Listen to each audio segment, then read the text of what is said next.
Na semente de hoje, a gente continua falando ainda, vou continuar falando, estou falando sobre a pirâmide da morte ou o princípio do fim. Se você ainda não ouviu os áudios anteriores, eu sugiro que você ouça. Existem 4 antes desses já falando sobre esse mesmo assunto. No primeiro eu falei sobre a ignorância, no segundo eu falei sobre como que ela cria a insegurança e dúvida. Depois eu falei como que a insegurança se junta com a dúvida e produz o medo, como que o medo se junta com a dúvida e produz a ansiedade. Esse foi o áudio de ontem. Nesse de hoje, quero falar com você agora sobre a continuidade. O próximo nível é o medo, que já tinha se juntado com a dúvida para produzir a ansiedade, aí ele se junta com a própria ansiedade que ele criou e juntos eles produzem as preocupações. E o que é preocupação? É viver num dia que ainda não existe. Preocupação já significa se preocupar de algumas coisas. Eu não sei se você já ouviu isso, mas mais de 90% das preocupações que as pessoas têm são sobre coisas que nunca vão acontecer.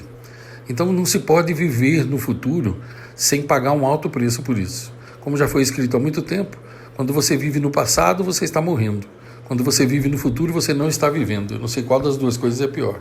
Então por que você vive preocupada com uma série de coisas? Porque você tem medo, porque você é ignorante em algumas coisas. Por ser ignorante, você fica inseguro ou insegura e tem dúvida. Então você não consegue ter fé e não consegue confiar em si mesmo ou em si mesmo. Aí, por ser inseguro e ter dúvida, você começa a sentir medo. Medo que paralisa você, medo que põe você no hospital, medo que deixa você aleijado mentalmente. Desculpa. E por ter medo e por não ter fé e viver em dúvida, você passa a ficar ansioso ou ansiosa. E por estar ansioso ou ansiosa e com medo, você passa a ficar preocupado ou preocupada. E aí é que você começa a morrer lentamente. Eu chamo isso de suicídio em gotas. Amanhã a gente continua ainda nesse assunto, porque ainda estamos um pouco longe de terminar. Devagarzinho vai montando a pirâmide da morte e você vai entendendo por que os seus sonhos, seu destino, a sua saúde vão sendo destruídos devagarzinho se você não perceber. Eu aconselho que você ouça desde o primeiro áudio pelo menos umas 16 vezes.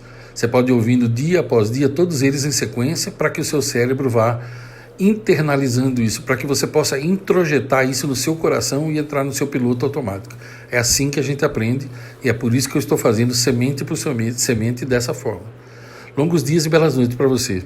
Ivan Maia.